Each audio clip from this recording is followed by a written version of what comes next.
আজকের আমার উপস্থাপনা ফিরডি। এখানে নিয়েছি 100 গ্রাম গোবিন্দভোগ চাল নিয়েছি গুঁড়ো করে, আপনারা চাইলে গোটা চিনিও দিতে পারেন।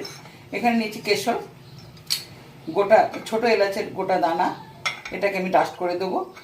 আর কাজুটা এখানে 1 কেজি দুধ। প্রথমে চালটাকে আমি একটু ভিজিয়ে নেব। দুধটা ফুটে উঠেছে, এর কিছুটা দুধ আমি বের করে নেব। কাজুটাকে হামানদিস্তাতে রাস্ট করে নেব।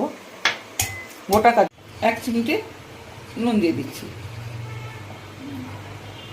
ফুটিয়ে রাখা দুধটা এর মধ্যে অ্যাড করে দিচ্ছি রাস্ট করা কাজু। এবারে ছোটো এলাচের গুঁড়োটা দিয়ে দিচ্ছি, চিনের গুঁড়োটা দিয়ে দিচ্ছি। ফিরনিটা আমার পুরোপুরিভাবে তৈরি হয়ে গেছে।